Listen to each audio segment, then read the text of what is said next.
Hello students, हम BSc third year की organic chemistry पढ़ रहे हैं। इस ऑर्गेनिक केमिस्ट्री में मैं आप लोगों को हेट्रोसाइक्लिक कंपाउंड्स से स्टडी करा रही थी। उन हेट्रोसाइक्लिक कंपाउंड्स में हम फ्यूरेन पढ़ रहे थे। फ्यूरेन की मैंने आपको प्रीवियस वीडियो लेक्चर्स में फॉर्मेशन रिएक्शंस कंप्लीट करवा दी है। इस वीडियो लेक्चर्स में हम फ्यूरेन की स्ट्रक्चर्स और एरोमेटिसिटी स्टडी करेंगे और उसके बाद उसकी केमिकल रिएक्शन स्टडी करेंगे। चलो हम स्टार्ट करते हैं फ्यूरेन की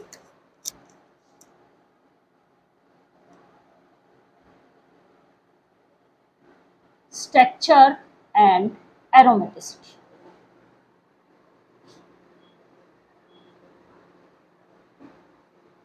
देखो, हम सबसे पहले एरोमेटिसिटी पढ़ते हैं। एरोमेटिक कंपाउंड्स कौन से होंगे, उनकी कुछ प्रॉपर्टीज होती है ना। तो पहला साइक्लिक कंपाउंड होना चाहिए। ऐसा कंपाउंड होना चाहिए, वो साइक्लिक कंपाउंड होना चाहिए, फर्स्ट बात। दूसरा, प्लेनर होना चाहिए। तीसरी बात, उसमें रिंग में जो पार्टिसिपेट करने वाले हर एक एटम का sp2 हाइब्रिडाइजेशन स्टेट होनी चाहिए।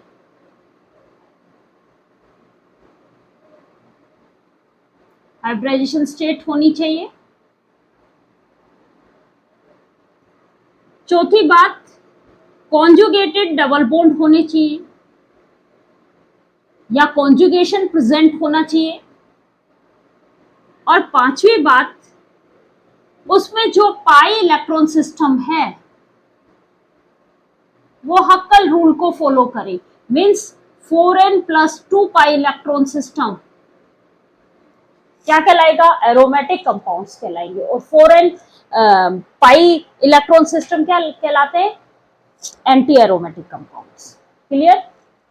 अब हम बात करते हैं सबसे पहले फ्यूरेन के बारे में। हम उसकी स्ट्रक्चर के बारे में बात कर रहे हैं, एरोमेटिसिटी के बारे में बात कर रहे हैं, सॉरी। तो देखो, फ्यूरेन का जो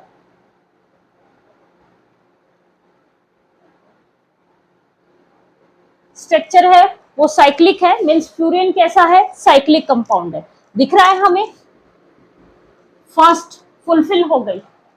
अब ये प्लेनर है, प्लेनर होगा, इट मींस sp2 अगर हर एक जो इसके एटम्स प्रेजेंट हैं जितने भी, वो sp2 हाइब्रिडाइजेशन स्टेट में प्रेजेंट होंगे तो ये कैसे होंगे, प्लेनर होंगे।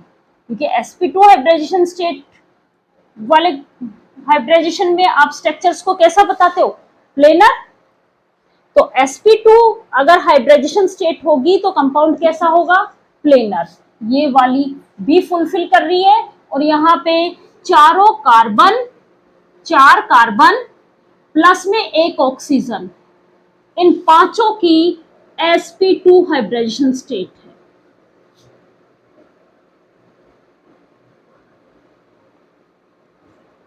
क्लियर। मीन्स ये भी ये फुलफिल कर रहा है। अब हम बात करते हैं कॉन्जुगेशन की। देखो, डबल सिंगल डबल सिंगल, ये जो लोन पेयर हैं ये भी कॉन्जुगेशन में पार्टिसिपेट कर रहे हैं। ये जो लोन पेयर है ये भी क्या है, कॉन्जुगेशन में पार्टिसिपेट कर रहे हैं। मीन्स यहाँ पे कॉन्जुगेशन भी प्रेजेंट है। क्लियर। अब कितने इलेक्ट्रॉन हुए कॉन्जुगेशन में, कौन कौन पार्टिसिपेट कर रहा है, 2 पाई इलेक्ट्रॉन ये, 2 पाई इलेक्ट्रॉन ये, और 2 लोन पेयर ये। मीन्स कितने इलेक्ट्रॉन हो गए, 6 इलेक्ट्रॉन्स यहाँ प्रेजेंट है। कितने इलेक्ट्रॉन है, 6 इलेक्ट्रॉन्स प्रेजेंट है। तो ये क्या होगा, 4n+2 पाई इलेक्ट्रॉन सिस्टम। ये कौन सा सिस्टम है, 4n+2 पाई इलेक्ट्रॉन सिस्टम। तो ये किसको फॉलो करेगा, अकॉर्डिंग टू हक्कल रूल्स ये कैसा होगा, एरोमेटिक कंपाउंड्स। देखो, एरोमेटिक कंपाउंड्स होने के लिए प्लेनर होना चाहिए, हाँ ये प्लेनर है। साइक्लिक कंपाउंड होना चाहिए, हाँ ये साइक्लिक कंपाउंड है। हर एक का sp2 भाई प्लेनर है तो sp2 हाइब्रिडाइजेशन स्टेट होगी। कॉन्जुगेशन प्रेजेंट होना चाहिए, कॉन्जुगेशन भी है यहाँ पे। और कौन सा, 4n+2 पाई इलेक्ट्रॉन सिस्टम है। तो यहाँ पे कितने इलेक्ट्रॉन्स, पाई इलेक्ट्रॉन कितने प्रेजेंट है, 6 पाई इलेक्ट्रॉन प्रेजेंट है। मीन्स n की वैल्यू यदि 1 रखूंगी मैं तो कितना हो गया 4 + 2 कितना होगा 6 पाई इलेक्ट्रॉन सिस्टम है। तो ये हक्कल रूल को फॉलो कर रहा है, इसलिए ये कंपाउंड कैसा होगा, फ्यूरेन कैसा होगा, एरोमेटिक कंपाउंड्स। क्लियर। अब हम इसकी एरोमेटिसिटी तो स्टडी कर ली। इसकी जो रिजोनेटिंग एनर्जी आती है, क्योंकि एरोमेटिक कंपाउंड्स रिजोनेटिंग स्ट्रक्चर्स बनाते हैं और जिससे वो स्टेबल हो जाते हैं और उनकी एक रिजोनेंस एनर्जी होती है। तो इसकी रिजोनेंस एनर्जी जो है वो है 71.1 किलो कैलोरी पर मोल। क्लियर। इसकी रिजोनेटिंग स्ट्रक्चर्स देखते हैं हम।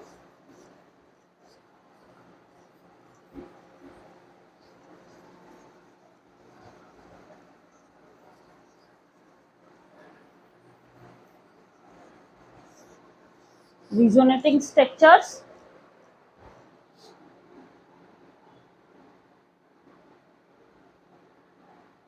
resonating structures।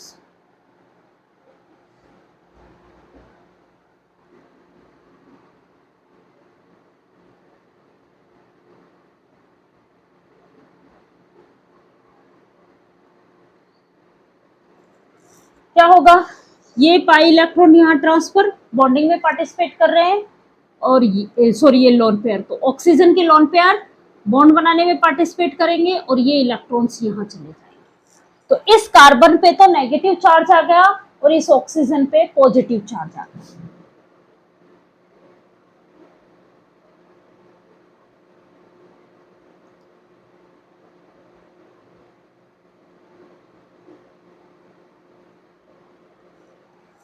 फिर क्या होगा, ये बॉन्ड के इलेक्ट्रॉन यहां और ये इलेक्ट्रॉन यहां,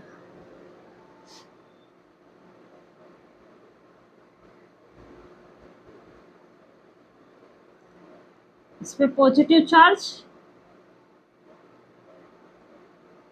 ये बॉन्ड और यहां पे नेगेटिव चार्ज, ये हुआ। उसके बाद ये बॉन्ड के इलेक्ट्रॉन यहां, ये इलेक्ट्रॉन,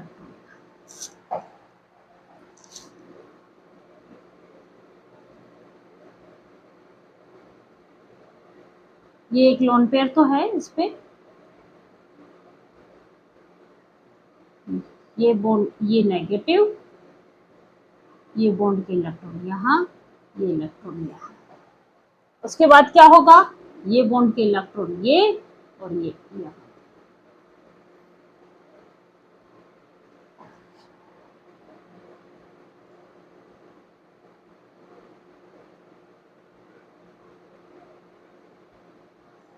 ये नेगेटिव और ये पॉजिटिव। अब देखो स्ट्रक्चर 1, 2, 3 और ये 4। 1 वाले में बात कर रहे हैं हम, हर एक में ऑक्सीजन के ऊपर पॉजिटिव चार्ज है। अब देखो फर्स्ट वाले में कौन से, इसको 1, 2, 3 और 4 पोजीशन कहूं मैं, सॉरी हम ऑक्सीजन को 1 देंगे, सॉरी 2, 3, 4 और 5, आपकी मर्जी है, इधर से चलो या इधर से चलो। इन दोनों को 2 और 5 पोजीशन ही मिलेगी और इसको 3 और 4 पोजीशन ही मिलेगी। क्लियर। ऑक्सीजन को 1 पोजीशन। अब देखो यहाँ पे फर्स्ट वाले में 3 वाले पे नेगेटिव चार्ज था, सेकंड वाले पे 5 वाले पे नेगेटिव चार्ज था, थर्ड वाले पे, सेकंड वाले पे नेगेटिव चार्ज था और फोर्थ वाले में 4 वाले पे नेगेटिव चार्ज है। मीन्स 4 कार्बन है, कौन से, 2, 3, 4 और 5, और इन रिजोनेटिंग स्ट्रक्चर्स में इन चारों कार्बन्स पे क्या चार्ज होता है, नेगेटिव चार्ज, और ऑक्सीजन पे कैसा चार्ज है, पॉजिटिव चार्ज। क्लियर। अब हम बात करते हैं इसकी स्ट्रक्चर की। हमने इसकी एरोमेटिसिटी स्टडी कर ली कि ये कैसा कंपाउंड है, एरोमेटिक कंपाउंड है। अब हम बात करते हैं इसकी स्ट्रक्चर की। अभी हमने कहा कि फ्यूरेन में प्रेजेंट चारों कार्बन की हाइब्रिडाइजेशन स्टेट कौन सी है? sp2 hybridisation state. चारों कार्बन की कौन सी हाइब्रिडाइजेशन स्टेट है? sp2 हाइब्रिडाइजेशन स्टेट है। मीन्स हर एक कार्बन के पास 3 sp2 हाइब्रिड ऑर्बिटल्स होंगे।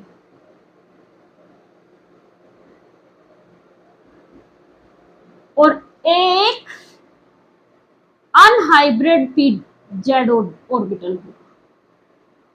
अनहाइब्रिड pz ऑर्बिटल होगा। कैसे होगा? देखो कार्बन का इलेक्ट्रॉनिक कॉन्फ़िगरेशन क्या है? 1s2 2s2 2p2। ये हम लेते नहीं, केवल वैलेंस सेल ही पार्टिसिपेट करते हैं बॉन्ड फॉर्मेशन में।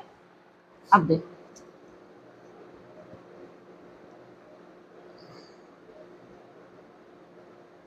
ये हुआ, एक इलेक्ट्रॉन प्रमोट होके यहां चला जाता है।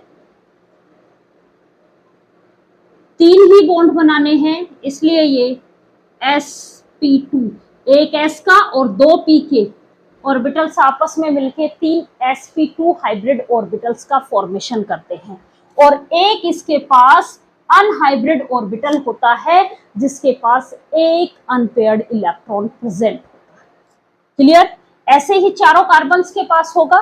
तो ये जो 3 sp2 हाइब्रिड ऑर्बिटल्स हैं ये तो बनाएंगे सिग्मा बॉन्ड,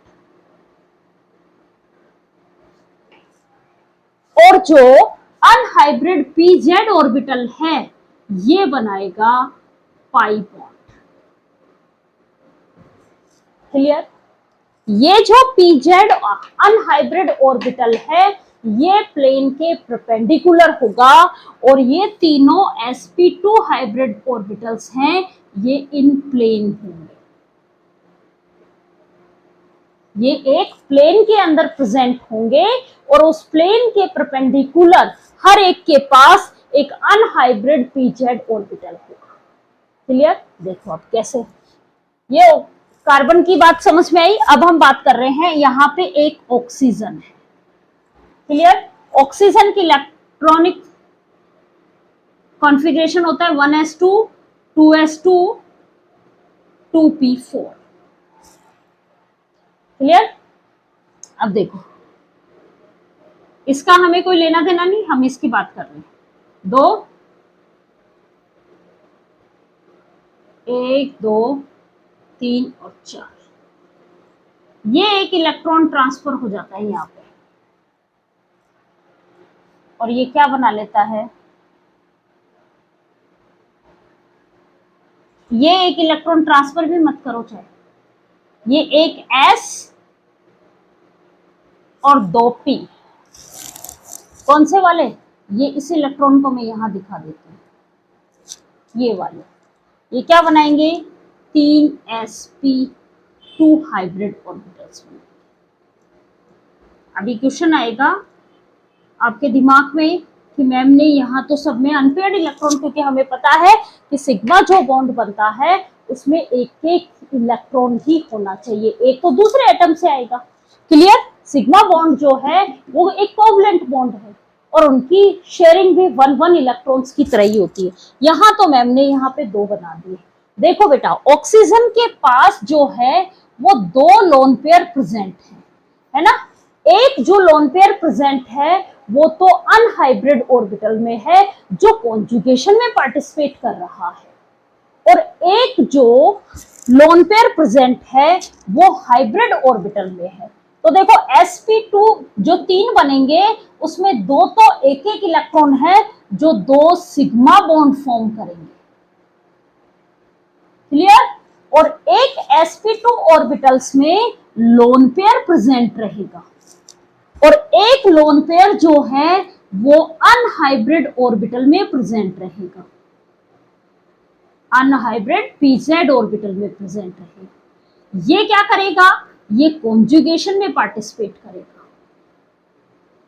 हम वहां पे इसके पास 2 लोन पेयर थे, लेकिन हमने कॉन्जुगेशन में पार्टिसिपेट कितना कराया था? एक ही कराया था, तभी हमने उसको कितना काउंट किया था? 6 काउंट किया था। यदि दोनों लोन पेयर्स हाइब्रिड कॉन्जुगेशन में पार्टिसिपेट करते तो हम उसको 8 काउंट करते। क्लियर यहां तक? क्या ये डाउट क्लियर कि जो हाइब्रिड ऑर्बिटल्स में जो लोन पेयर प्रेजेंट है वो तो क्या बनाएगा, वो तो कॉन्जुगेशन में पार्टिसिपेट नहीं करेगा, प्लेन के अंदर रहेगा और प्लेन के परपेंडिकुलर एक अनहाइब्रिड पी ऑर्बिटल रहेगा जिसमें लोन पेयर प्रेजेंट रहेगा ऑक्सीजन का। क्लियर? अब देखो मैं स्ट्रक्चर्स बना रहे हैं इसकी। हाइब्रिडाइजेशन समझ में आ गया? अब हम चलते हैं।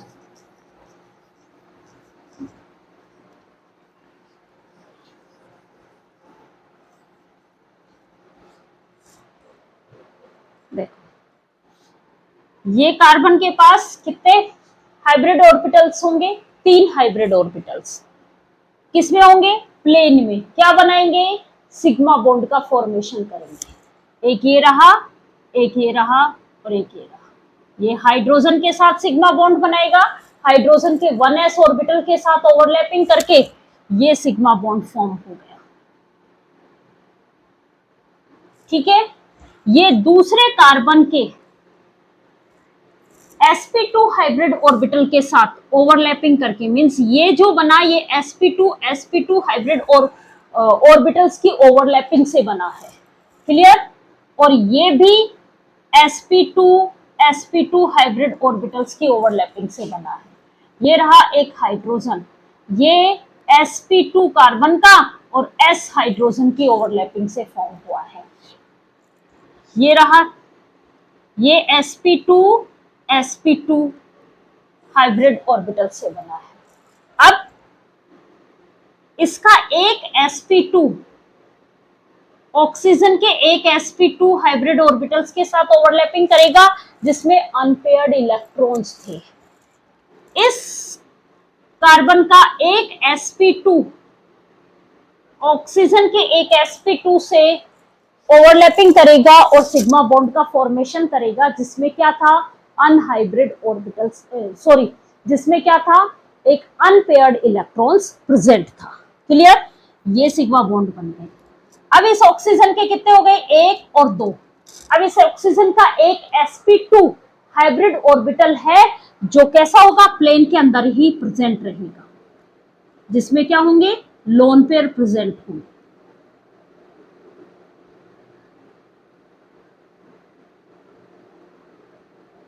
इस तरीके से इसमें लोन पेयर प्रेजेंट है और इसके पास एक अनहाइब्रिड पी ऑर्बिटल रहेगा जिसके पास क्या रहेंगे? इसके पास भी लोन पेयर प्रेजेंट रहेगा। क्लियर? एक इसका हाइड्रोजन ये रहा, इनके पास क्या है? एक एक पी ऑर्बिटल प्रेजेंट है। क्या है? एक एक पी ऑर्बिटल प्रेजेंट है और इन पी ऑर्बिटल्स में कितने इलेक्ट्रॉन्स हैं? एक एक इलेक्ट्रॉन प्रेजेंट है। इन अनहाइब्रिड पी ऑर्बिटल्स में कितने इलेक्ट्रॉन प्रेजेंट है? एक एक इलेक्ट्रॉन प्रेजेंट है। इनके कोहेड्रल ओवरलैपिंग से क्या बन जाएगा? पाई बॉन्ड का फॉर्मेशन हो जाएगा। क्लियर?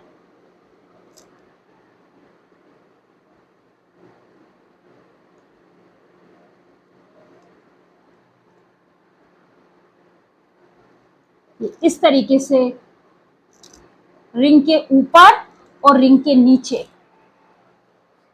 रिंग प्लेन में है, प्लेन के ऊपर और प्लेन के नीचे पाई इलेक्ट्रॉन्स का क्लाउड यहां पे प्रेजेंट रहेगा। क्लियर?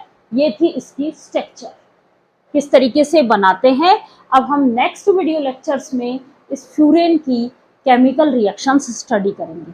देखो बेटा, फ्यूरेन कैसा है? एरोमेटिक कंपाउंड्स है और जो एरोमेटिक कंपाउंड्स होते हैं वो कौन सी रिएक्शंस शो करते हैं? ज्यादातर इलेक्ट्रोफिलिक सब्स्टिट्यूशन रिएक्शन शो करते हैं। तो इस वीडियो में मैं आप लोगों को पोजीशन के बारे में बता रही हूं कि ये इलेक्ट्रोफिलिक सब्स्टिट्यूशन रिएक्शन जो है वो कौन सी पोजीशन पे शो करेंगे। क्लियर? अब देखो,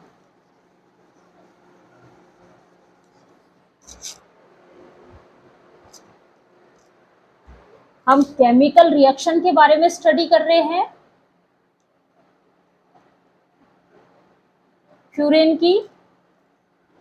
उसमें हम पहली रिएक्शन पढ़ेंगे इलेक्ट्रोफिलिक सब्स्टिट्यूशन रिएक्शन। क्लियर? क्यों है? क्योंकि फ्यूरेन जो है वो इलेक्ट्रॉन रिच स्पीसीज है, तो इसके ऊपर कौन आके अटैक करेगा? इलेक्ट्रोफाइल। इसलिए रिएक्शन कौन सी कहलाएगी? इलेक्ट्रोफिलिक सब्स्टिट्यूशन रिएक्शन कहलाएगी। क्लियर यहां तक? अब हम बात कर रहे हैं कि ये जो इलेक्ट्रोफाइल आ रहा है ये कौन सी पोजीशन पे आके जुड़ता है? ऑक्सीजन पे आके जुड़ेगा या इन 4 कार्बन पे आके जुड़ेगा? और कार्बन पे तो कौन से कार्बन पे आके जुड़ेगा? देखो पोजीशन स्टडी कर रहे हैं हम। ये था फ्यूरेन स्ट्रक्चर, ठीक है। उसमें क्या हुआ? ये लोन पेयर कॉन्जुगेशन में पार्टिसिपेट किया और इनके साथ डबल बॉन्ड बना लिया और ये इलेक्ट्रॉन यहां ट्रांसफर हो गए। इसकी रिजोनेटिंग स्ट्रक्चर्स बना रही हूं मैं, उससे क्लियरिटी आ जाएगी आपके।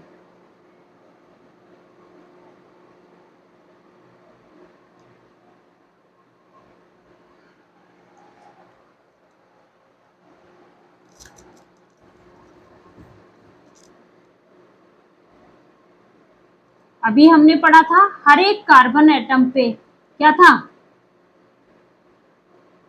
ये इलेक्ट्रॉन यहां चले गए थे और ये यहां आ गए थे, तो ये डबल बॉन्ड आ गए, ये नेगेटिव चार्ज आ गया। फिर अगले में क्या हुआ?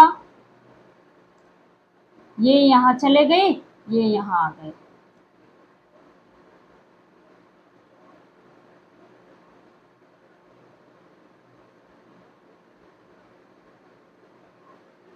और उससे अगले में क्या हुआ? यहाँ लोन पेयर जरूर दिखा देना। ये बॉन्ड के इलेक्ट्रॉन यहां आ गए और ये बॉन्ड के इलेक्ट्रॉन यहां चले गए।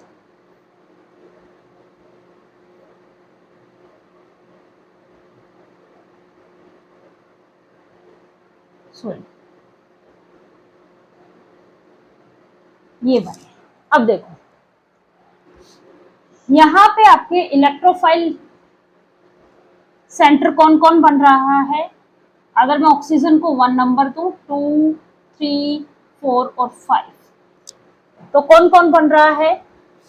3rd position. फिर यहां पे कौन से पोजीशन पे आ गया? 5 पोजीशंस पे। यहां पे कौन से? 2 पोजीशंस पे। और यहां पे कौन से? 4 पोजीशंस पे। मीन्स इलेक्ट्रोफिलिक जो सेंटर है भाई, इलेक्ट्रोफिलिक सेंटर का मतलब जिसपे ज्यादा इलेक्ट्रॉन डेंसिटी है, कहां पे होगा? जिसपे नेगेटिव चार्ज होगा। तो चारों कार्बन पे है 2, 3, 4 और 5 पोजीशंस पे। यही है, ऑक्सीजन पे आके नहीं जुड़ेगा। ये बात तो यहाँ पे क्लियर हो गई। अब देखो जो पोजीशंस 2 और 5 वाली है वहां पे पॉजिटिव और नेगेटिव चार्ज सेपरेशन जो है वो पास में है, और 3 और 4 वाली डिस्टेंस पे जो नेगेटिव चार्ज और पॉजिटिव चार्ज का जो सेपरेशन है वो लॉन्ग डिस्टेंस पे आ गया।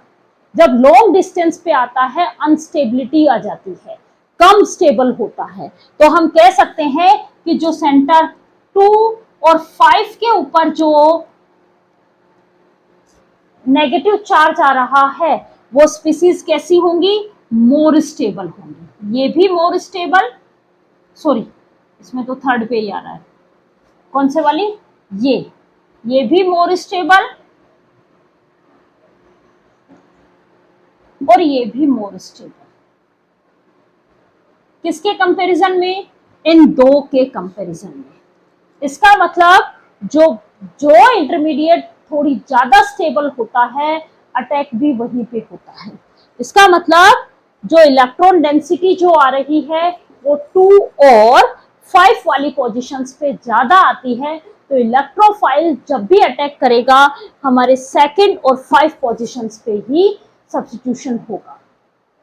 क्लियर? अब हम इस इलेक्ट्रोफिलिक सब्स्टिट्यूशन रिएक्शंस को आगे कल के वीडियो लेक्चर्स में स्टडी करेंगे। इस वीडियो लेक्चर्स में मैंने केवल आपको ये बताया है कि इलेक्ट्रोफिलिक सब्स्टिट्यूशन रिएक्शंस जो है वो फ्यूरेन के कौन से पोजीशंस पे आती है, सेकेंड और फिफ्थ पोजीशंस पे आती है। क्यों? क्योंकि यहीं पे जो नेगेटिव चार्ज आ रहा है वो पॉजिटिव चार्ज के पास में है, जिससे उसकी स्टेबिलिटी बढ़ जाती है। Clear students? अब नेक्स्ट वीडियो लेक्चर्स में हम बहुत सारी इलेक्ट्रोफिलिक सब्स्टिट्यूशन रिएक्शंस करेंगे फ्यूरेन के साथ में। उसमें आपको पता होना चाहिए कि हम इलेक्ट्रोफाइल को कौन सी पोजीशन पे जोड़ेंगे। Thank you students.